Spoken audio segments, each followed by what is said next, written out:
I've faced down a few scary things in my 21 years on this planet, but standing there on the tarmac at Fort Hood, Texas, in the middle of a brutal July heatwave felt like staring straight into the sun. The asphalt was baking, heat shimmered off it like some kind of bad special effect from a cheap movie, turning the dusty hills in the distance into melted blobs. The air itself was thick, humid, and heavy, like trying to breathe soup. Every time I inhaled, it felt like swallowing a hot rock. The only soundtrack was the insane, non-stop screeching of cicadas, a high-pitched whine that drilled right into my skull like a damned dental tool.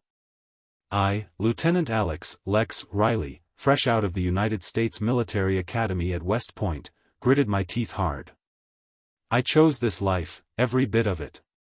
I'd been out here for 5 grueling hours already, and my combat uniform was soaked through. It looked like a topographical map of sweat.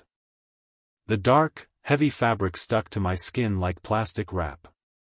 Under my helmet, a waterfall of sweat poured down my face, stinging my eyes, running off my jawline, and getting sucked up by the cracked earth. Attention, all personnel. Stand fast. The bellow that shook the entire training area belonged to Master Sergeant Frank the Rhino Barnes. He was a legend, and not in a good way, a goddamn monster who ran this place and made life hell for every officer in training. He lived up to his nickname, a cruel son of a bitch who enjoyed watching us squirm. Barnes slowly stalked down the line of troops, sizing up every poor soul lined up in that hellish furnace. His cold, reptilian gaze stopped dead when he reached me. Riley. The moment he barked my name, an icy spike of dread slammed into my spine. Sir, yes, sir. I tried to belt it out from my gut, but my throat was so dry it sounded more like a pathetic croak. A sick, twisted smile spread across Barnes's mouth. What in the hell is that, Lieutenant? You're drowned in sweat, soaking wet. You look like a sewer rat that just crawled out of a storm drain. A few guys nearby let out nervous, choked off snickers. I kept my eyes locked on a fixed point straight ahead, fighting to keep my face blank, struggling just to keep my composure. Especially the females. Smelling like a locker room in August. It messes with the morale of the team. Did you hear me, Lieutenant? A response is required. Sir, I apologize, sir. Barnes gave a slow, satisfied nod, then started pacing a slow circle around me, like a vulture circling something weak. Are you hot, Riley? Sir, yes, sir. What was that? I can't hear you. Sir, yes, sir. Barnes stopped short, planted his boots directly in front of me, leaning in close. He had been waiting for that. Hot? What kind of soft, pampered bullshit is that? An officer afraid of the heat? Are the enemy going to check the weather forecast before they attack? You better believe they won't. Sir, I do not believe that, sir. Oh, really? What's with the attitude, then? You got a problem with my training? Or maybe you think you deserve special treatment because you're a woman? Is that what you're trying to say? He couldn't be more wrong. That wasn't it at all. I wasn't asking for anything special.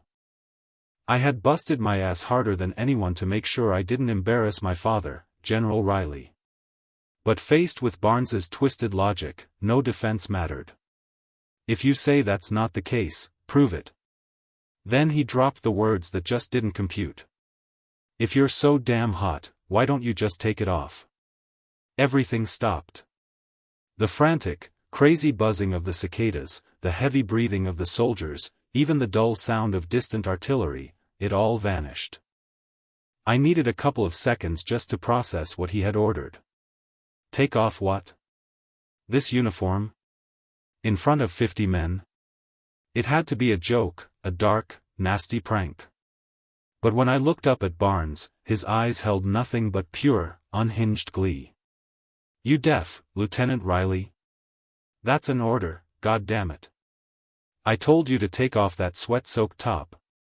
A ripple of shock tore through the ranks. Surprise, morbid curiosity, and that disgusting, low-key expectation mixed in the eyes staring at me, piercing me like 1,000 needles. I caught a glimpse of a couple of guys cracking gross, eager smiles, their hands subtly dipping into their pockets where I knew their cellular telephones were stashed. Master Sergeant, that is. I tried to speak, my voice a dry whisper, but Barnes's roar cut me off. What's that? Insubordination? You think you're special, that you get to disobey orders in front of everyone? Or are you going to run crying to your highly decorated old man? My father. That word froze the blood in my heart. If I refused right now, I'd be branded as the general's spoiled, entitled daughter, the absolute worst label in this whole organization. It would be a stain on his reputation. But if I complied, the despair would be so deep I'd go blind. It was a no-win scenario, pure hell either way. My fingers, shaking hard, reached up and gently touched the top button of my uniform blouse. The cold metal felt like the very chill of desperation, traveling from my fingertip straight to my core. Click. The small sound echoed huge and loud across the dead-quiet training ground. It was the first noise in the destruction of my dignity. The sensation of that cold, impersonal button under my finger sent my mind reeling away from the blazing heat of the practice field and back into a distant memory. The memory hit me like a cold shot of whiskey, a still, dark winter night, maybe 6 months back. I stood outside a heavy, oak-paneled door, gathering up my nerve, and gave it a firm knock. The air smelled like leather and old paper, the unmistakable scent of my old man's office. Enter. The voice that came back was deep, calm, and solid as a rock. I pushed the door open slowly. There he was, General David Riley, a name every soldier in the United States Army knew. The man was a legend. He'd nailed countless international missions, and now, he was one of the youngest generals on the flagpole. His authority, even close to retirement, ran deep in the Pentagon's concrete walls. I snapped to attention, standing rigid and straight in front of my formidable father. I have something to discuss, I told him. He was looking down at a thick tactical manual, and he didn't lift his eyes right away. He just slowly swirled the amber liquid in the glass he held. That stare, when it finally hit me, carried the raw sharpness and depth of a man who'd walked through fire and seen a million battlefields. Sir, yes, sir. After I graduate from the military academy, I do not want to attend officer candidate school. I want to commission directly into a regular line unit as a junior officer. I spat out the words without hesitation. It was a decision I'd mulled over, locked down, and built a bunker around for months. My father's eyebrows twitched, just a fraction. Why? Your grades are good enough to graduate with honors. You've got the fast track laid out for you. You're throwing that away? I do not believe I am throwing anything away, sir. I don't think you can be a good commander without first knowing what the hell the ground floor is like. Cut the crap, Lieutenant. His voice was quiet, but it had a steel edge that demanded total honesty. Give me the real reason. I bit my lip hard. He could read me like a book. I don't want people saying it's because I'm your daughter, sir. I finally forced the truth out. No matter where I go or what I accomplish, people will always see me as General Riley's kid. My hard work, my achievements, they'll just whisper it's all my father's coattails. I can't stand that. It had always been that way, ever since I was a little girl. Winning a track meet, getting a perfect score on a test, people would just say, that's to be expected from General Riley's daughter. It wasn't praise, it was suffocating, like being locked in a clear cage. I felt like I was nothing more than an accessory to his greatness. I want to earn my own reputation.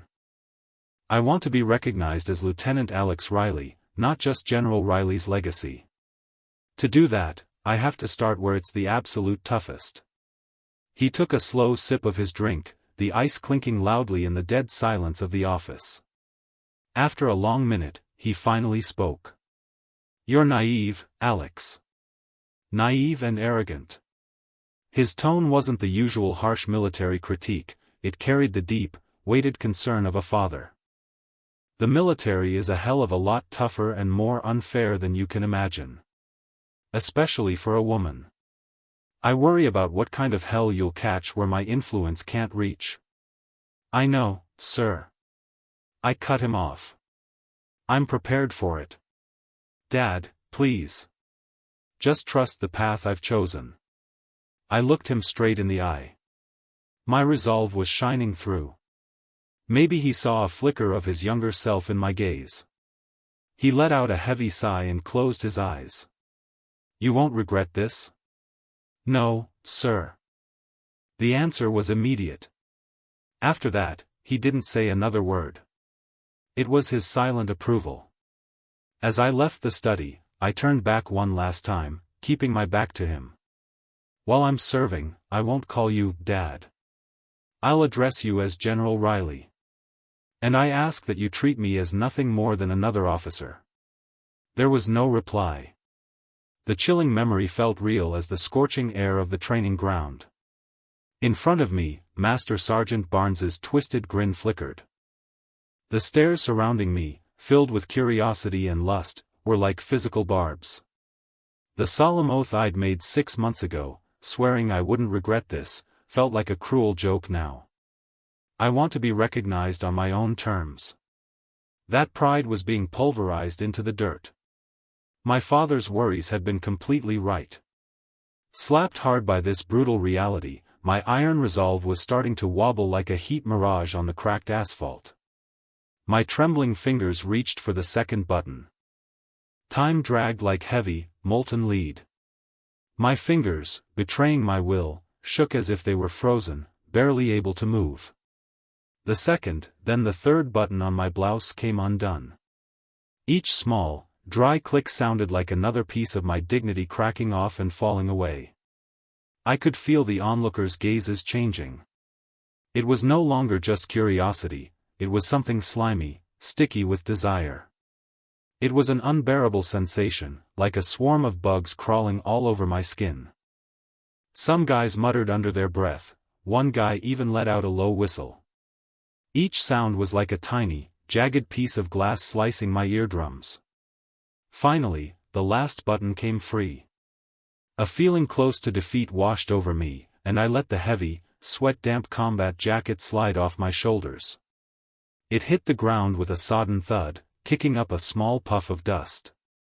In that instant, every sound on the drill field died. The olive-drab tank top, soaked with sweat, clung tight to my chest, outlining every curve. My pale shoulders and arms, exposed to the blistering sun, looked painfully vulnerable. In this all-male environment, the sight was utterly exposed and completely alien. The silence was broken by Barnes's low, guttural chuckle of satisfaction.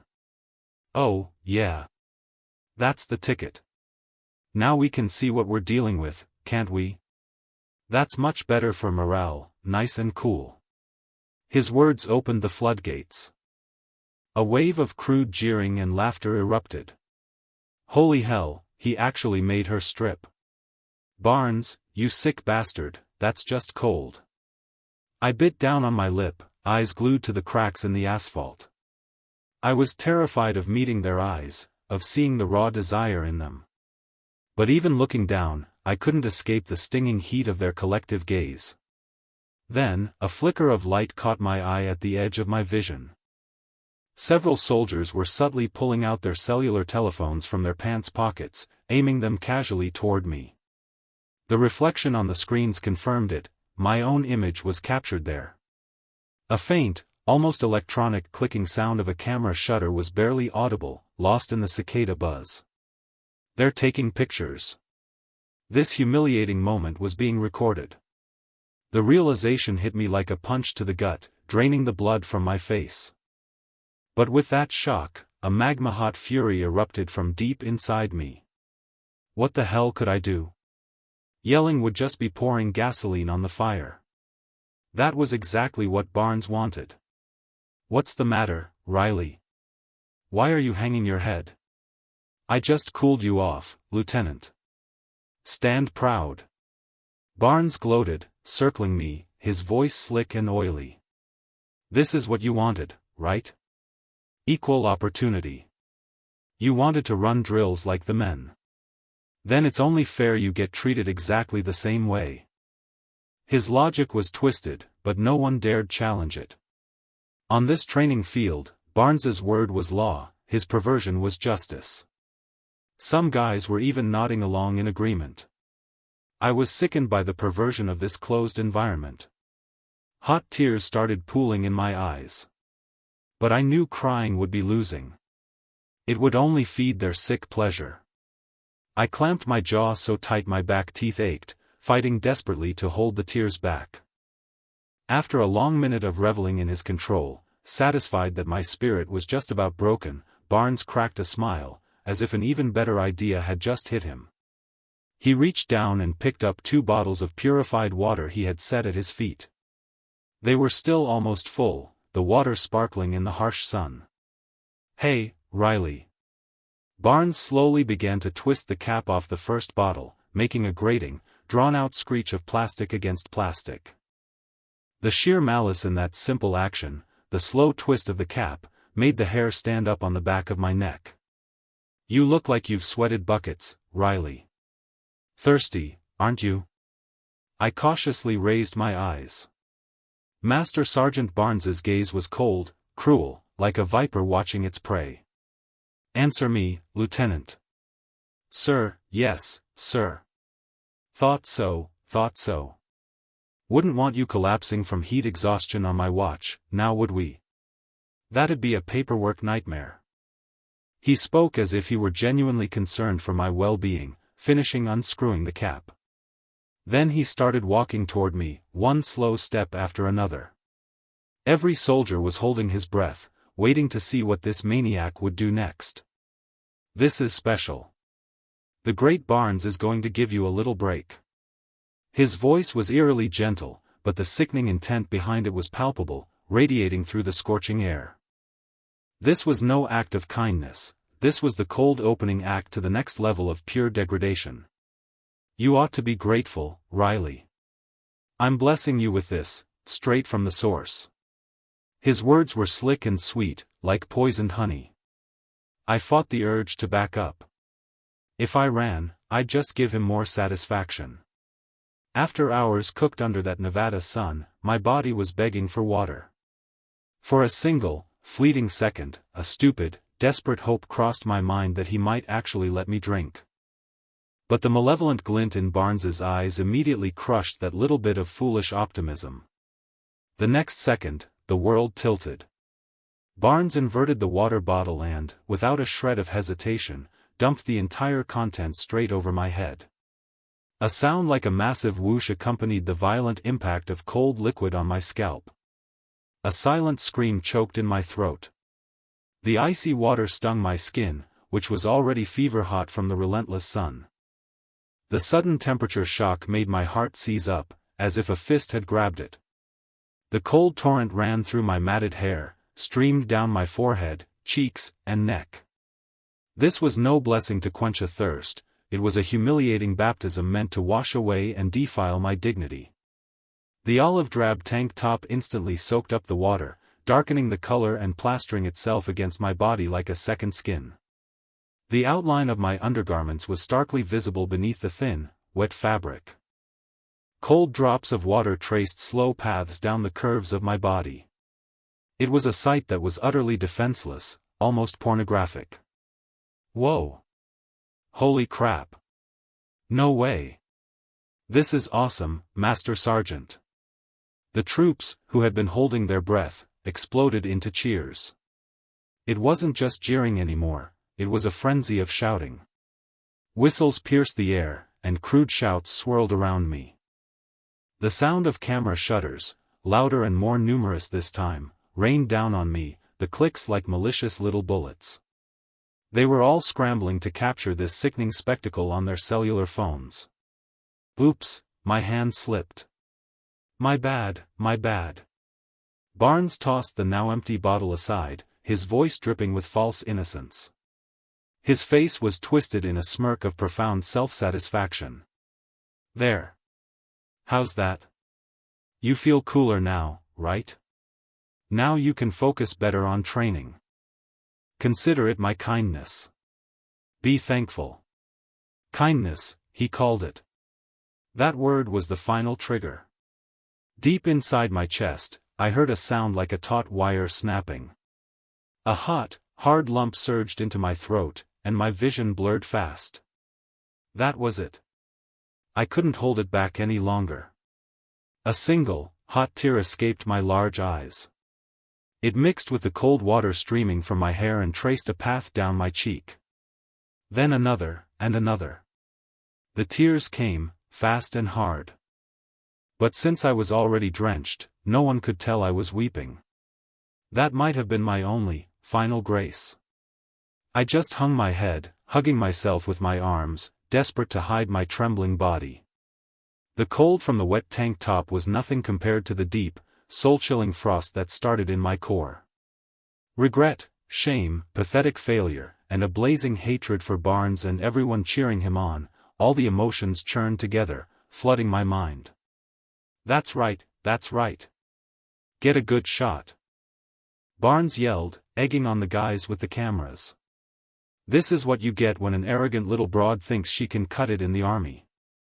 Burn this image into your memory. A little distance away from the center of this madness, one soldier silently filmed the scene on his phone. It was Private First Class Mike Chen, one of my peers. He wasn't cheering like the rest. He just kept filming, his face a mask of stone, capturing my trembling figure. His lens impartially recorded Barnes's hysteria, the hideous grins of the other soldiers, and above all, the sight of me silently shedding tears through my humiliation. Finally, he softly stopped the recording. He stood there, watching my soaked figure, where I was frantically shaking my head to hide the water and trying to stifle my sobs. His eyes held a complex, unreadable light. Was it helpless pity? Was it the cold focus of a man determined to document this gross injustice? Or was it both? No one knew yet that the few minutes of footage he'd just recorded would soon unleash a monumental storm that would tear this whole rotten training base apart. That night, well after taps, the barracks weren't quiet at all. Instead of sleeping, the place was sticky with damp heat, high on excitement, and buzzing with a weird, sick energy. What had happened on the drill field was the main topic of disgusting gossip. The air in the dimly lit room was heavy with the stink of sweat and damp clothes. From the rows of bunk beds, you could hear low whispers and loud, crude laughter cutting through the gloom. This is part 3. I will continue the narrative, converting Japanese names, locations, and units to American equivalents, changing numbers/details, and maintaining the first-person, tough guy, perspective. Here are the name conversions again, just for reference. Old name, Japanese, new name, American. Saito Yu, Lieutenant Alex, Lex, Riley. Onizuka Socho, Master Sergeant Frank, the Rhino, Barnes. Suzuki, Sergeant Kyle, Slick, Miller. Kimura, Private First Class Mike, Chen. The price of silence. Hey, you see that shit today? That chick was totally losing it. Barnes almost broke her. Did you record it? Send it over later, man. Their words hit me like sharpened shrapnel. I was down in my bottom bunk, curled under my blanket, trying to pretend I was dead. A shower had washed the dirt off my skin, but no amount of scrubbing could get rid of the humiliation clinging to my soul. Every time I closed my eyes, I got flashbacks, Barnes's mocking laugh, the greedy stares of the soldiers, the flash of 100 cellular telephone lenses. I couldn't stop shaking. Then, the metal frame of the bunk above me creaked. Someone was standing right next to me. Hey, Riley. You asleep? The voice belonged to Sergeant Kyle, Slick, Miller, a 3-year veteran and a notorious loudmouth who loved busting the chops of the rookies. I didn't answer. I just stayed still, praying he'd leave me alone. But Miller didn't quit. You good? I mean, what happened out there today was kinda over the line, even for Barnes. His voice held a tiny bit of sympathy, but beneath it, I could hear the hungry curiosity of a gossip hound. When I didn't react, Miller sighed and started to back away. But his eyes snagged on something sitting innocently on my pillow, my silver military identification tags. The dog tags. For any service member, they're not just ID, they're your insurance, your last resort for identification if something goes sideways. They have your name, blood type, and most importantly, your emergency contact info. Miller reached out casually and picked them up. The cold metal was rough against his fingertips. In the dim light, he squinted, using the faint glow of his phone to make out the inscription. The first tag read, "Riley, Alex, be positive." He moved his eyes to the emergency contact section on the second tag. The name written there made him suck in a sharp breath. Contact, Riley, David, Father, General, 3-star. The sound of Miller swallowing was deafening in the silence. Even in the gloom, I could tell all the color had drained from his face. His fingers started trembling, making the tags click together. A 3-star general, a man at the very top of the military's massive pyramid. And the name David Riley wasn't just a general, he was the general, a living legend, a myth walking among us. "No effing way," Miller whispered, the sound choked and thin. He frantically looked around, then desperately waved over some of the guys who were still whispering nearby. "Hey, get over here. This is bad. This is real bad." As a few guys gathered, wondering what the hell was up, Miller pointed a shaky finger at the inscription. As they peeked at the dog tags, their faces all froze, one after another, in a mix of shock and pure terror. "Wait, that General Riley? You mean, she's his daughter? Are you kidding me? Why the hell is she here?" The shock rippled outward like a tidal wave, instantly silencing the entire barracks. The crude jokes and lewd whispers vanished, replaced by a deep, terrifying silence charged with dread. Everyone was staring at my blanket-covered bunk like it was holding some kind of dangerous monster. The person they had all ganged up on and humiliated all day was a genuine, high-stakes time bomb. The heavy silence was torn apart as the barracks door violently swung open. It was Master Sergeant Barnes, on his rounds. "What in the blazes are you jackasses doing up after lights out? Why the racket?" He strode in, his usual bellow echoing, but he stopped and frowned, sensing the unusual tension in the air. As the men stammered, their faces tight with fear, Sergeant Miller swallowed hard and tentatively stepped forward, looking absolutely crushed. "Master Sergeant, about Lieutenant Riley." "Yeah? What about the broad? Is she still crying about it?" Barnes scoffed. Miller's voice was shaking when he finally dropped the bomb. "Her father is General David Riley, sir. The 3-star. The very air in the room seemed to crack. For a brief second, everyone expected Barnes's eyes to widen in shock, to see his face turn white. But the terror didn't last. The look that replaced it was something much worse, a dark, twisted, sadistic grin. "General David Riley's daughter, huh?" Barnes slowly looked over at my bunk. Well, I'll be damned." He chuckled, a low, thick sound in his throat, like a predator who had just found the ultimate prize. This just got a whole lot more interesting. For me, those words weren't a challenge, they were the terrifying fanfare announcing the next level of hell. A general's daughter. The next morning, the air in the barracks was as thin and brittle as a sheet of ice.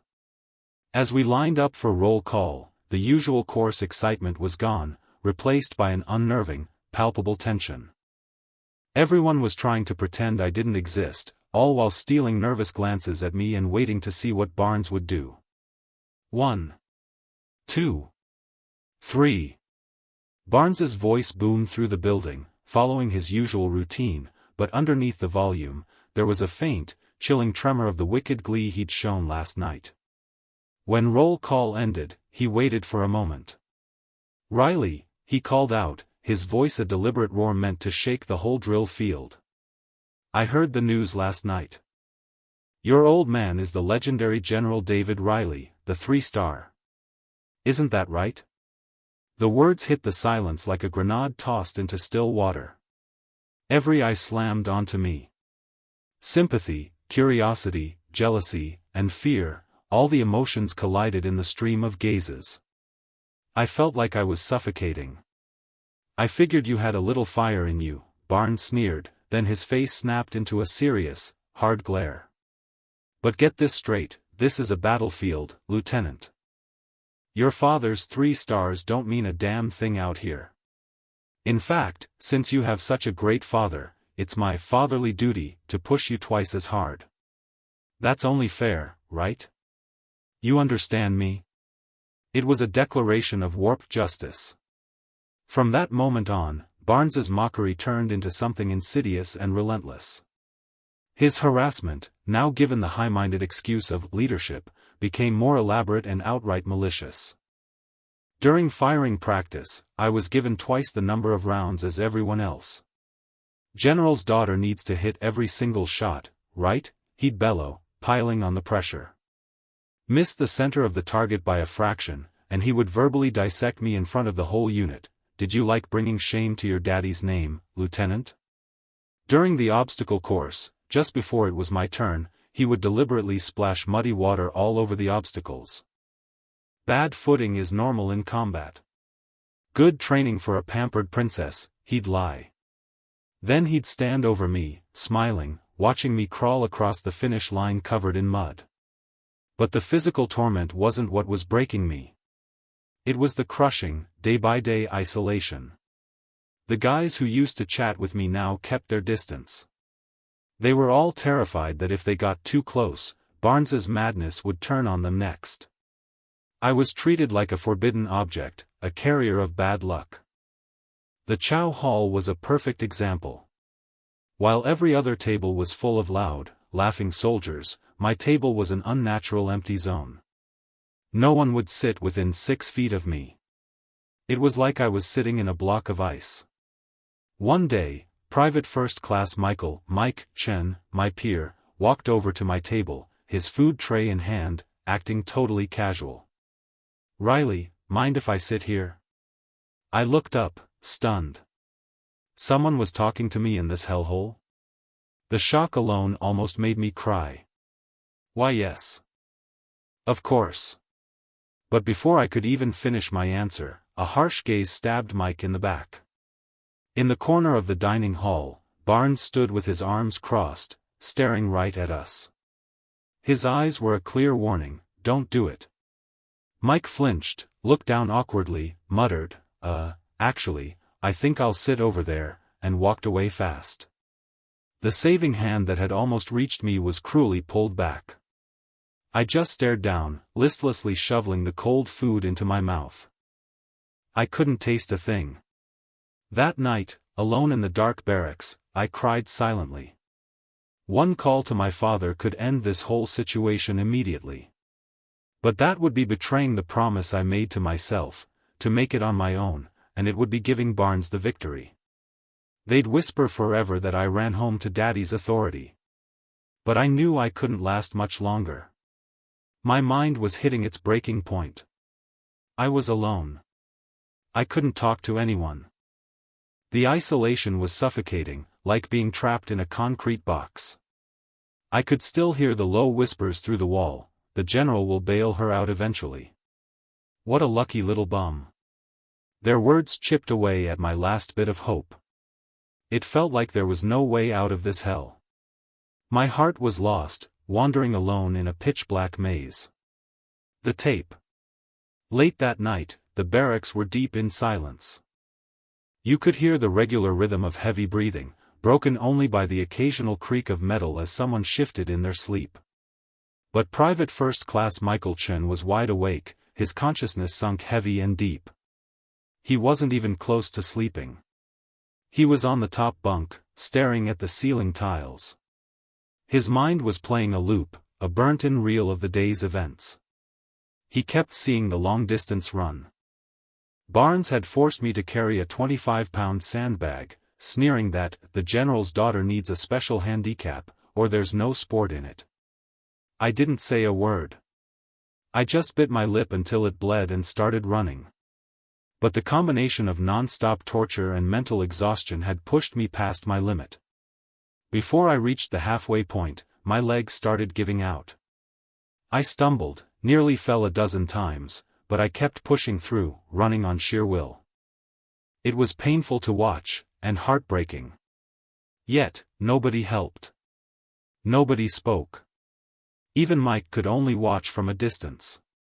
If he'd moved or said anything under Barnes's watchful eye, he would have been the next target. That fear had rooted his feet to the ground.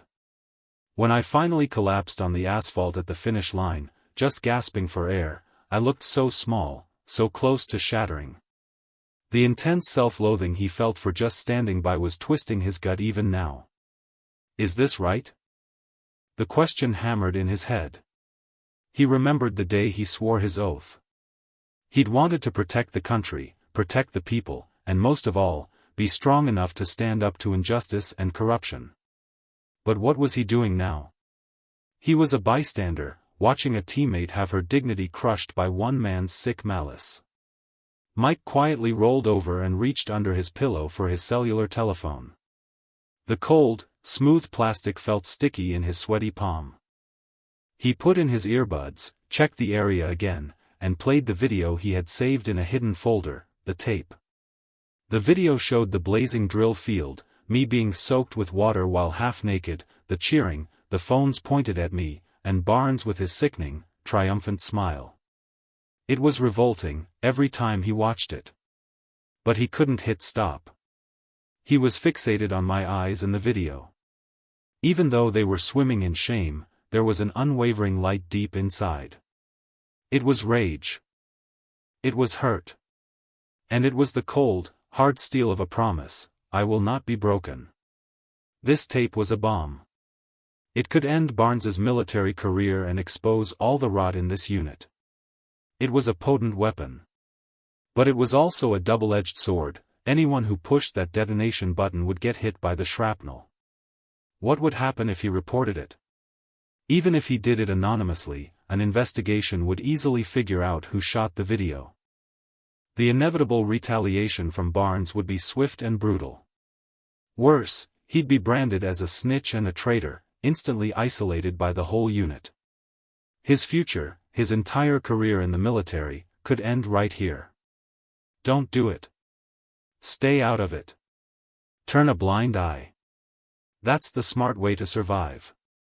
The coward inside him whispered. But his internal voice was drowned out by the muffled cries he heard from me in the video. She was fighting this battle alone. A general's daughter, refusing to use her father's power, enduring this hell only for the sake of her own pride. And what was he doing? Mike paused the playback. My face, wet with water and tears, was frozen on the screen. He couldn't leave her alone anymore. He quietly slipped out of his bunk. The cold linoleum floor chilled the soles of his feet. He stepped carefully around the sleeping soldiers and slipped out into the barracks hallway. He was heading for the restroom. The one place he could be completely alone. He went into the last stall and locked the door. Click. The sound of the latch hitting home was perfectly timed with the pounding of his heart. You've set the stage perfectly. Time to drop the bomb and watch the fallout. Here are the names again. Old name, Japanese; new name, American. Saito Yu, Lieutenant Alex, Lex, Riley. Onizuka Socho, Master Sergeant Frank the Rhino Barnes. Suzuki, Sergeant Kyle, Slick Miller. Kimura, Private First Class Michael, Mike Chen. Saito Tsuyoshi, General David Riley. The button. I sat down on the cold ceramic, took out my phone again, and opened the browser with a trembling finger. I typed into the search bar, Department of Defense Internal Complaints Hotline. The official website that popped up looked dry and bureaucratic. But to me, it was the only door to justice. I scrolled down and found the link, anonymous reporting form, click here. My heart hammered. I knew I was about to step into a world I couldn't walk back from. I took a deep breath, tapped the link, and watched the form load. At the bottom of the screen, a button appeared, Submit Report. My thumb moved slowly toward the button. But just before I could press it, my finger froze, shaking violently. Fear and righteousness. My soul felt like it was being torn apart between those two giant forces. In the cramped restroom stall, the sharp scent of disinfectant stung my nostrils. The cool feel of the porcelain seat slightly calmed my frayed nerves. The Submit Report button on my phone glowed menacingly in the dark. Was it the door to justice or a trapdoor into ruin? My trembling thumb was stuck, as if hitting an invisible wall. Stop it, Mike. You won't change a damn thing on your own. If you stay quiet, the storm will pass. You won't get dragged into this. My self-preservation instinct screamed a warning. But then, Lex Riley's image flashed vividly in my mind, her small back running with the 25-pound sandbag, stumbling but always staring forward, her proud eyes, full of pain and tears, but never asking for help. She was fighting this fight entirely alone, without using her father's rank, enduring this sickening hell as just one soldier. And what the hell am I doing? I was safe, sitting here, just being a coward. This is a joke, I muttered, the voice so low and full of anger that it even surprised me. I was done debating. If I didn't act now, everything I swore to uphold when I joined the army, everything I believed in as a man, meant nothing. I pushed the fear away. Clenching my trembling fingers, I started typing, hitting the virtual keyboard with a fury that mirrored my rage. Subject: Allegations of civil rights violations and sexual harassment against a female officer at Fort Hood. I moved the cursor to the body of the text. I fought the urge to explode, took another deep breath, and forced myself to record only cold, objective facts. On July 16, during a field exercise, Master Sergeant Frank Barnes ordered Lieutenant Alex Riley to remove her uniform blouse in front of the entire unit under the guise of instruction. Lieutenant Riley was left exposed in a tank top for an extended period. The dry tapping of the keys echoed in the small stall. Furthermore, Master Sergeant Barnes dumped a bottle of water over Lieutenant Riley's head, soaking her completely. During this time, surrounding troops jeered, cheered, and multiple personnel recorded the incident on cellular telephones. I meticulously transcribed every piece of verbal abuse Barnes had used. Arrogant broad, this is equal opportunity. Then came the step to attach the definitive proof. I tapped the Attach File button and opened my gallery. The video of the hellish day was there, saved in perfect clarity. I selected the file. The progress bar for the upload crawled forward, agonizingly slow, like torture. Maybe this is enough, I thought. But I knew better. A small internal complaint like this could easily be buried in the bureaucracy. They might just cut off Barnes as a single bad apple and cover up the rest of the rot. I wouldn't let that happen. To truly sever the roots of this corruption, I needed a bigger blast. I decided to insert the biggest bomb at the end of the report. For the purpose of your investigation, please note that the victim, Lieutenant Alex Riley, is the daughter of General David Riley, assigned to the office of the Inspector General. With those words, I knew no one in the military system could ignore this report. For better or worse, the organization would be forced to move. It wasn't what Lex wanted, but it was the only way to save her. The video upload finished. Everything was set. My thumb hovered over the Submit button once more. Once I pressed it, there was no going back. My own career was on the line, and the fates of Barnes and the whole base would change forever. Too many lives rested on this one button. But now, all I could see were Lex's tears. I closed my eyes tight. And I pushed it.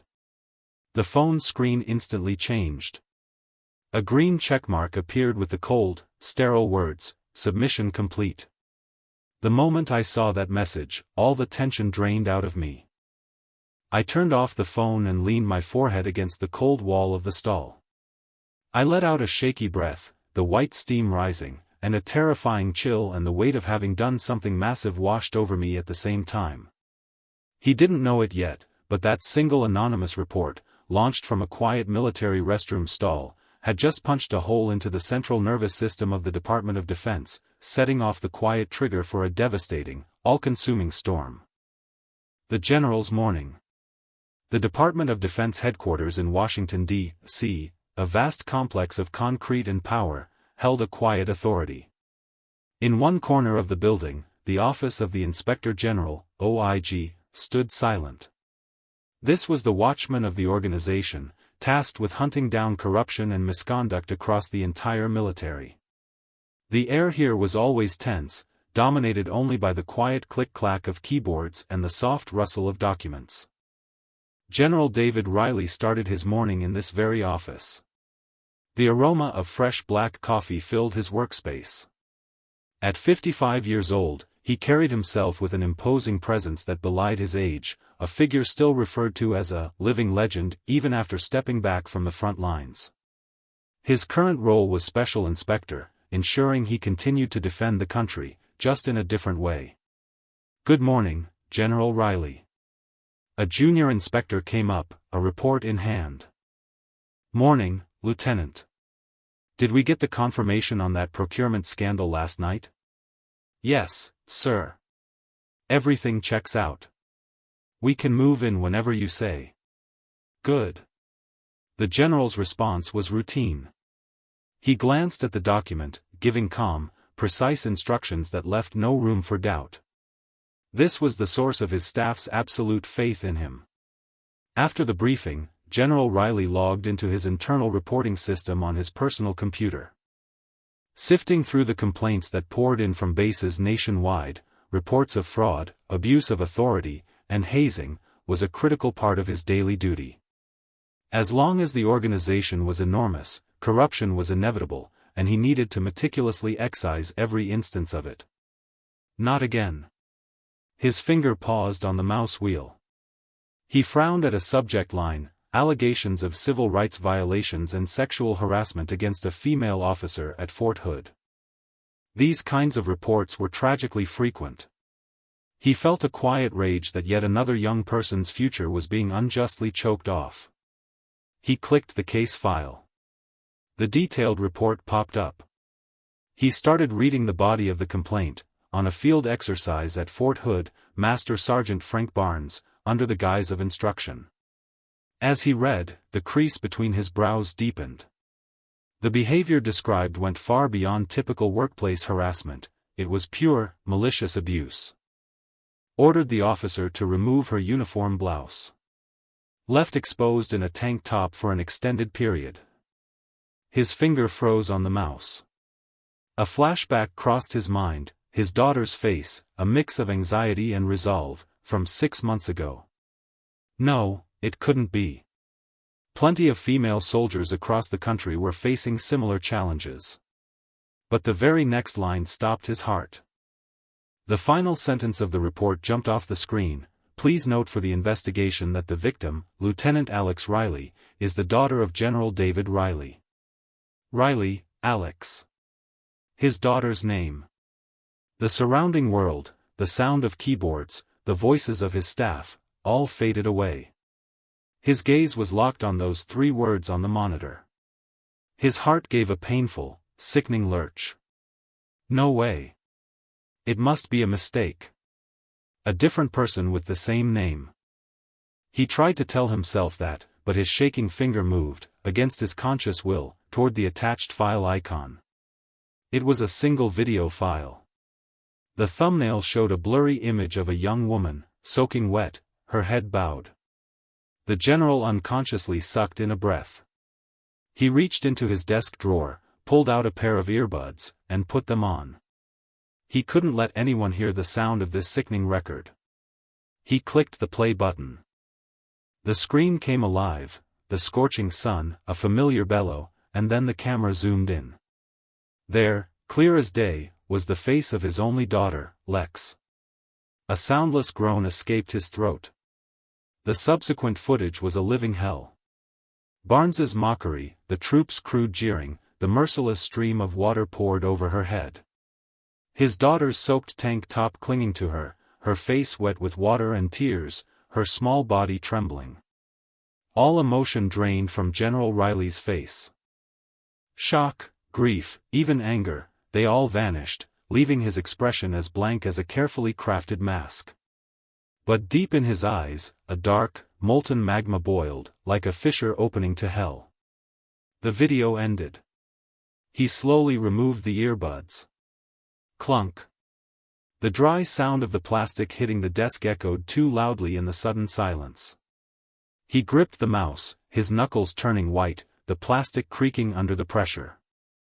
The daughter I waited until 47 years old to have. A soundless, choked-off whisper escaped him. It was the heartbroken sound of a father. I gave up everything just to see her smile. The next moment, General Riley stood up. Quietly, but with a terrifying resolve.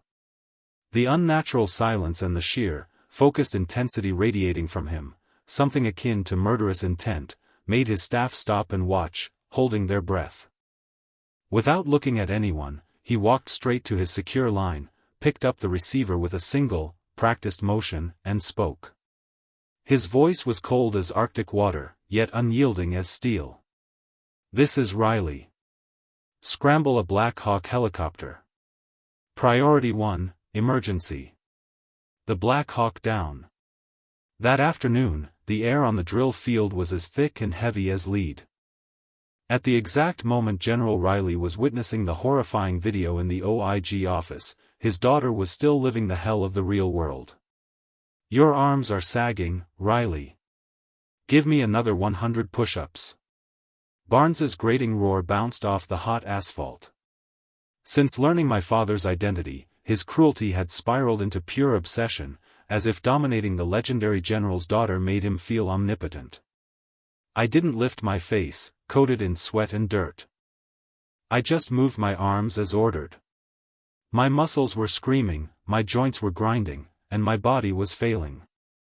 But I clenched my teeth and kept counting. 92. 93. My voice was barely a whisper. The other soldiers were standing by, waiting for their next drill. They all looked away, pretending not to see this grotesque display. They were all complicit in this small kingdom ruled by the dictator Barnes. Only Mike Chen stood nearby, his lips pressed into a thin line, his fists clenched, watching me from a distance. In his heart, regret was churning with a flicker of desperate hope. Then it started. Hum. A low, deep, earth-shaking rumble began in the distance. At first, it was just a faint vibration, like something vast was waking up deep beneath the ground. A slight tremor that could be felt through the skin. It was almost lost in the buzzing of the cicadas and Barnes's shouting, and most of the troops didn't notice it. But the sound grew steadily, surely. The low-frequency throb became a roar that vibrated the air, then changed into the unmistakable thwack-thwack-thwack of rotor blades. It wasn't the sound of a normal training chopper. This sound was demanding, heavy with unchallenged authority. What the? One of the waiting soldiers looked up into the sky with a puzzled look. Is that a chopper? We don't have anything scheduled. A ripple of nervous speculation ran through the formation as everyone looked up. Even as the sound reached my ears, despite my exhaustion, I felt a flicker of alarm. It was a disruptive, dissonant noise that broke the pattern of our miserable routine. Barnes noticed the distraction, his face tightening. "What are you idiots looking at? Focus."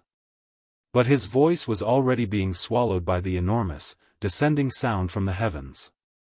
Doom doom doom doom doom. The huge, indescribable sound dominated the entire drill field. The very air vibrated, and the ground seemed to shake. Soldiers instinctively covered their ears. Then it appeared. A jet-black shape sliced through the azure sky, blocking out the sun. It was a Black Hawk utility helicopter, the kind the U.S. Army uses for VIP transport and special operations. But this wasn't just any bird, it radiated a palpable, tense aura. Hey! Isn't that a Command and General Staff College bird? A soldier who knew his aircraft muttered, his face pale. Why the hell is it landing here? Ignoring the growing alarm, the black helicopter didn't slow down. It swooped over the training area, then, unbelievably, began to hover. It dropped straight toward the center of the drill field. The violent downwash immediately kicked up the dirt into a tornado. Small rocks and dead grass flew like bullets, forcing the troops to cover their faces and stumble backward. I broke my push-up stance and could only drop to my stomach, squinting up through the dust. What in God's name is that? It's going to land. Even Barnes, completely caught off guard by this bizarre invasion, stood there, mouth agape, staring at the sky. This wasn't in his playbook. His perfect kingdom was being violently disrupted by some unforeseen, external force. The shock paralyzed his mind for a moment, then instantly boiled over into white-hot fury. Who the hell are you? You jackass! Barnes shrieked madly at the sky through the deafening noise. We are in the middle of training. Get out! You're interrupting operations. His arrogant scream was futile, immediately crushed and scattered by the unyielding wall of rotor noise. The black helicopter paid him no mind, its presence overwhelming and indifferent, as it slowly lowered its landing gear onto the scorching earth. With a final, metallic wheeze, the giant rotors slowly, inevitably, began to lose momentum, the thunderous roar fading away. The immense sound was replaced by a dead, absolute silence. The swirling dust settled back to the ground, creating the illusion that time itself had stopped. Even the cicadas were quiet, silenced by the bizarre atmosphere. Every soldier held their breath, staring in awe at the black behemoth sitting in the center of the field. Barnes was frozen in place, his mouth half open, his brain desperately trying to process the unreality of the scene. Click. With a small metallic sound, the side door of the helicopter slid open. The opening was a black void against the bright sunlight, obscuring the figure inside. Every eye was drawn to that dark, square aperture. The first thing to emerge was a pair of black dress shoes, polished to a mirror shine. The laces were tied perfectly, the leather was immaculate. The shoes descended slowly, deliberately, from the step and touched the blazing asphalt. Next, the cuff of a sharply creased pair of Class A slacks came into view. The perfectly ironed fabric looked like it belonged to another world, clean and dignified amidst the heat and grit. Then, the figure emerged completely. A man, likely in his 50s, stood ramrod straight, his posture like steel, radiating unwavering authority. He was broad-shouldered, his body hardened by years of service, impeccably fitted in a uniform tailored without a flaw. But what truly dominated the view was the cluster of 3 gleaming silver stars on his shoulders, the insignia of a 3-star general, a man who held a position akin to a deity in the vast structure of the U.S. Army. General David Riley slowly raised his head.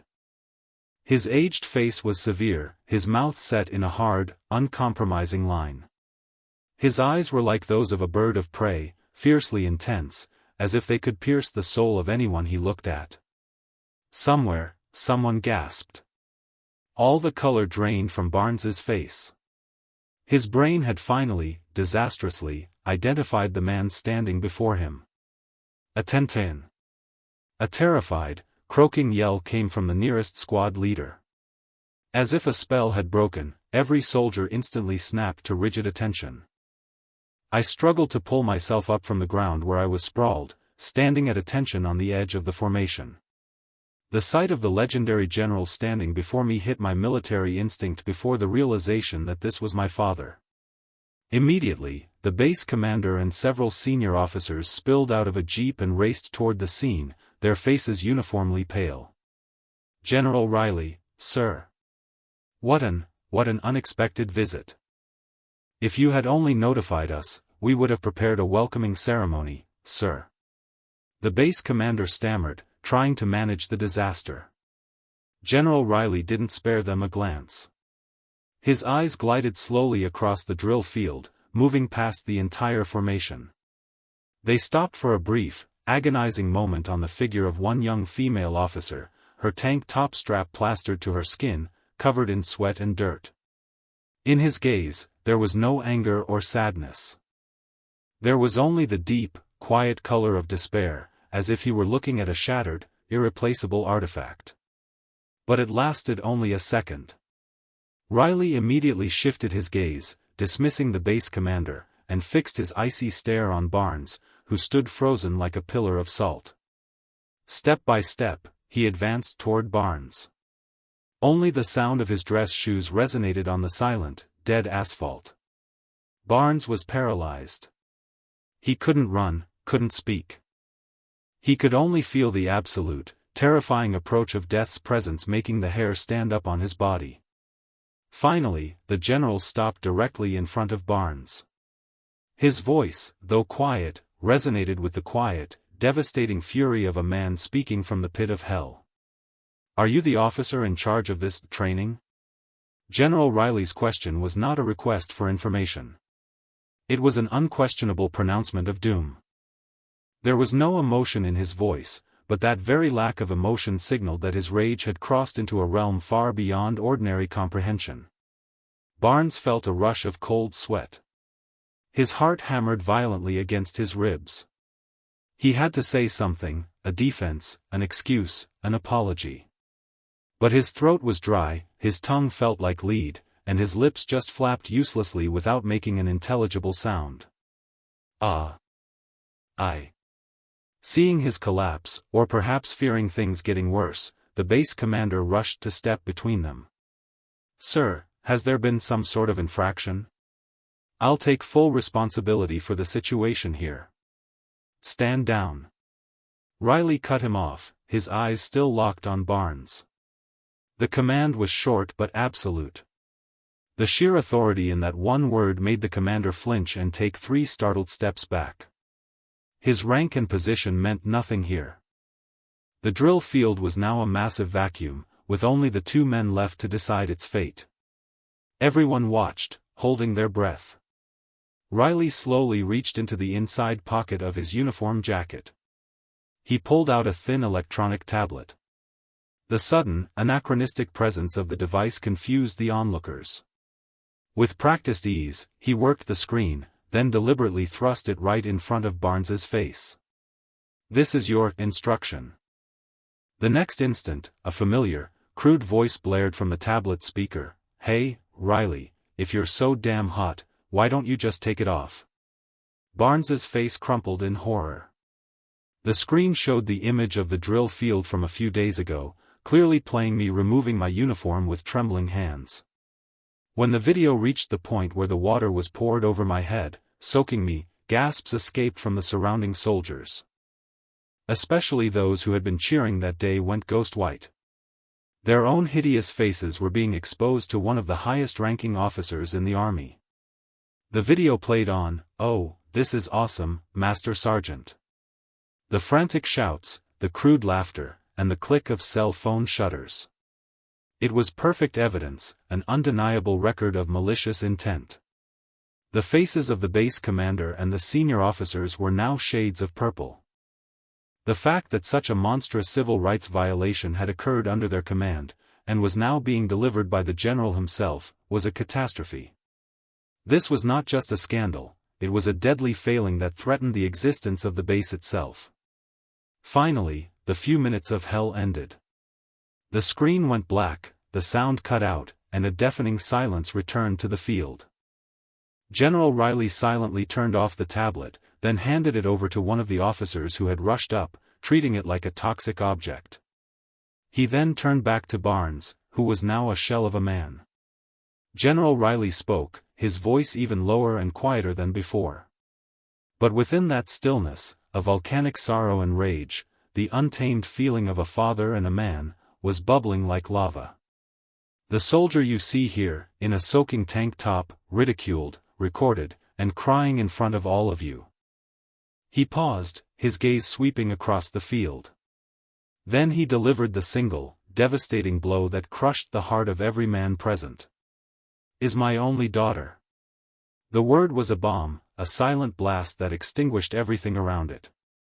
General Riley's declaration stole the ability to think from every person on the drill field, freezing the passage of time.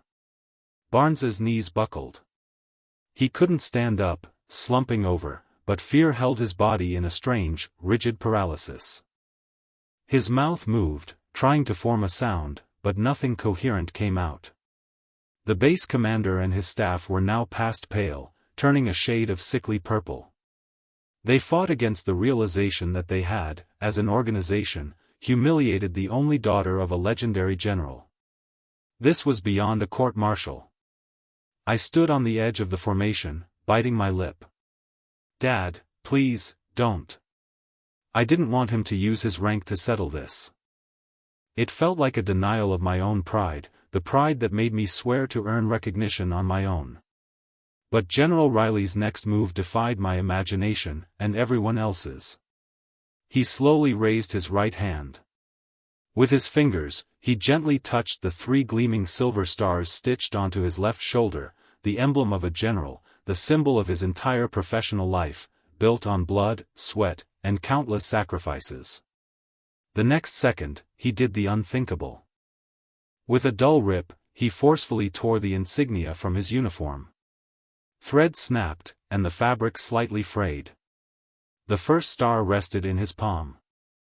"I did not come here today as General Riley." His voice was quiet, yet it carried clearly to the corners of the field. Rip. The second star was mercilessly torn off. "I did not come here as Special Inspector for the OIG." Rip. The final, third star was separated from his jacket. All that remained on his shoulder was a faded, square outline where the rank used to be. He placed the 3 stars on a tray offered by one of the subordinate officers who had rushed up, the dry clink sounding like valueless scrap metal. Then, he turned back to Barnes and every man on the field. The symbol of his authority was gone. Yet, his figure looked larger and more terrifying than it had even with the 3 stars attached. "I have one daughter." His voice trembled slightly, not from fear, but from the deep, unstoppable grief of a father. "The child my wife almost died giving birth to 47 years ago. The word, irreplaceable, was invented for her. Every time I saw her face, every time I heard her laugh, I swore I would protect her, protect my country, protect her future."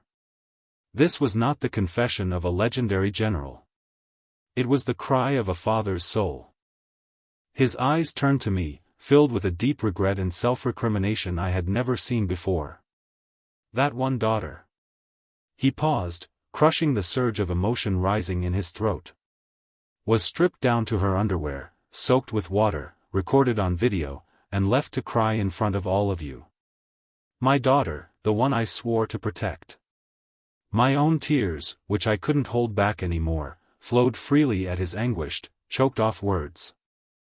"The man standing before you today is not General David Riley," he declared slowly, his rankless shoulders exposed.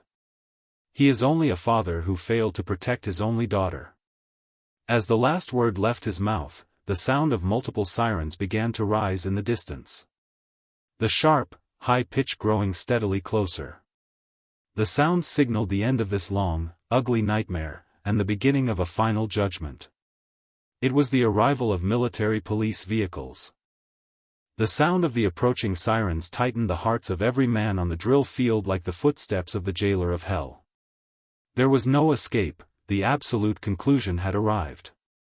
One after another, the white vehicles with flashing red lights from the military police slid onto the drill field, forming a perfect cordon around the stunned troops. Doors swung open, and heavily muscled MPs poured out, their movements precise and robotic. Their faces were expressionless, like machines built only to execute the task at hand. Their cold, emotionless stares immediately fell on Master Sergeant Frank, the Rhino Barnes, who stood paralyzed. Master Sergeant Frank K. Barnes? The man who seemed to be the MP commander asked in a low voice, a warrant clutched in his hand. "Why yes," Barnes managed to croak out. "You are being taken into custody on charges of obstructing official duties and abuse of authority against an officer, a position of special public trust within the military." The commander's tone was all business. He nodded to his subordinates. Two MPs moved with mechanical precision, grabbed Barnes by the arms, twisted them behind his back, and snapped on the handcuffs. Clang! The cold sound of the metal was the period that ended Barnes's career. "No. Wait. I was only instructing." "Proper instruction." Barnes shrieked his meaningless protest, but the sound was lost in the wind. He was hauled away unceremoniously, dragged toward the MP vehicle like a common criminal. The MP action didn't stop there. The commander then stood before the base commander and several senior staff. "Commander, and gentlemen of the staff, you are requested to submit to questioning regarding your failure of supervisory responsibility." He paused, his eyes making it clear that though the request was phrased politely, there was no option to refuse. The officers hung their heads, helpless, and were escorted away by the MPs. In moments, the perpetrators of the corruption were gone. The remaining soldiers watched the scene in a stunned daze. Especially those who had cheered and recorded me on their cellular telephones that day now trembled, terrified that they would be next. Once the field was cleared, General David Riley, still in his rankless uniform, slowly walked toward me. The fury was gone from his face, replaced by a deep exhaustion and the relief of a father. "Lex," he said softly, using my given name. "Yes, sir." I looked up, my tear-stained face meeting his eyes. "It's over. Let's go home." His voice wasn't that of a general, but simply a father worried about his child. "You've been through enough. You don't have to fight anymore. Let's go home." How sweet those words sounded.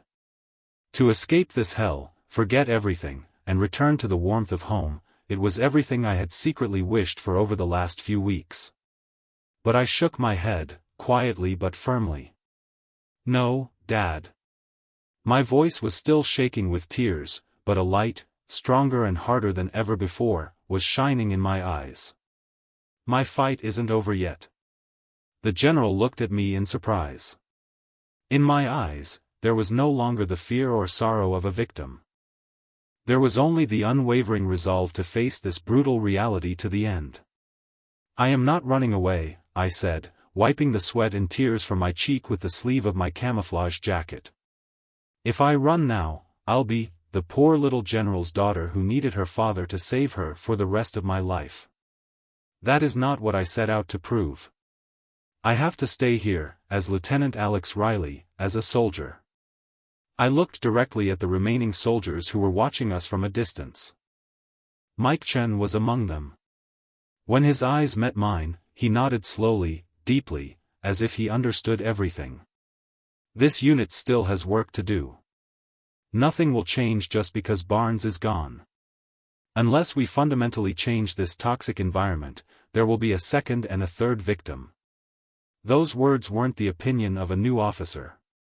They were the determined statement of a warrior who had climbed out of despair and was ready to forge her own future. The general was speechless, amazed by his daughter's growth. He had come here purely to protect her. But his daughter was far stronger and more dignified than he'd ever realized. She was no longer a fragile person needing protection.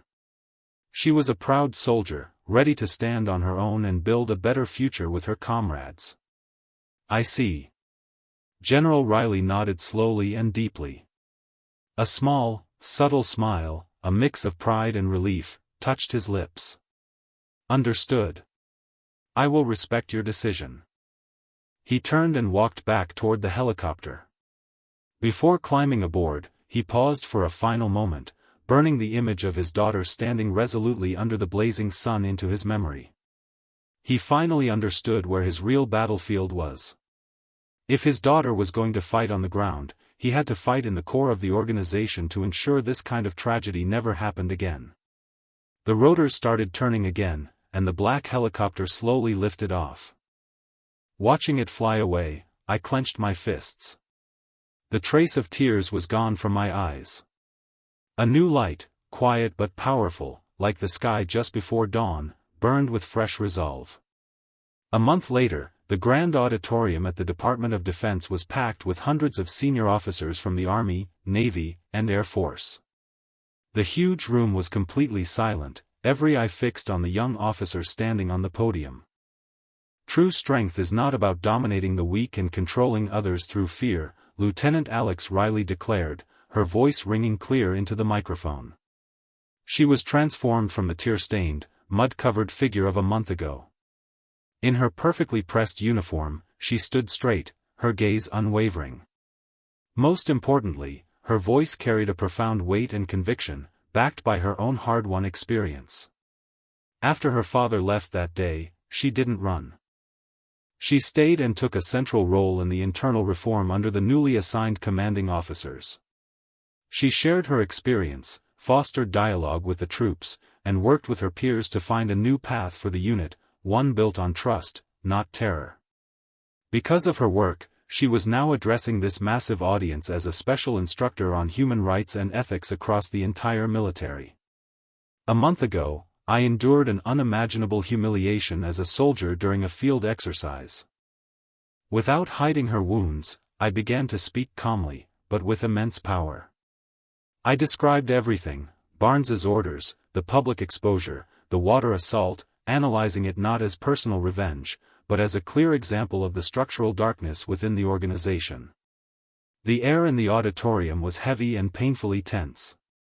The senior officers could not look away.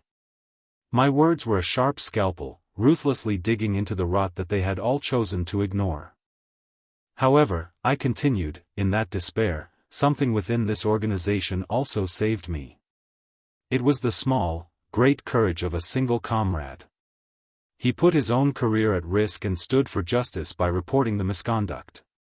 My eyes briefly found Private First Class Michael Chen in the audience. He looked a little embarrassed but stood tall with pride. He had become my most trusted ally. And another person saved me, a father. My voice finally trembled slightly. To protect me, he sacrificed the rank that was the pride of his life, tearing those stars off with his own hands. He was no longer a general, he was just a father. Seeing that, I learned that before any rank or position, we must be human beings. And the dignity of the human spirit must be protected above all else. Near the back wall of the auditorium, a man stood quietly with his arms crossed, General David Riley. He wore his 3 silver stars again. But the meaning of that rank had utterly changed, both for him and for everyone who knew the story. It was no longer a symbol of mere authority, it was a symbol of the profound responsibility to protect the dignity of every soldier under his command. He watched his daughter speak so confidently on the stage, his gaze quiet and filled with greater pride than anyone else in the room. True strength is the power to trust our comrades, to respect one another, to protect the weak, and to face difficulty together. Is that not the strength most demanded of us, the soldiers sworn to protect the lives and peace of our nation? The moment I finished speaking, a heartbeat of silence was followed by a wave of deafening applause. It wasn't polite, it was heartfelt appreciation and solidarity that surged from the soul of every person in the room. When I stepped off the stage, my father was waiting. "That was brilliant, Lex." He didn't say much, simply placing a hand gently on my shoulder. That silent touch conveyed a deeper, unspoken understanding between a father and daughter than any words could. A few days later, General David Riley was back on the Black Hawk. He was touring bases nationwide, checking with his own eyes that this new awareness was infiltrating every corner of the field. From the window, the sky was a deep blue, dotted with white clouds. He looked down at the beautiful American landscape and spoke quietly. "The tears of my daughter were far more terrifying than any war. But," he continued, "she won't cry anymore. The love of one father has brought down judgment on a corrupt system, and the courage of one female soldier has lit a beacon of hope from the depths of despair. The dignity lost on that scorching drill field now shines with a stronger, fiercer pride in her heart, and in the hearts of many of her comrades. What is true strength? What is true pride? That incident forced the military, and every person in it, to answer those hard questions. And that answer is now taking flight, a new era ascending into the American sky.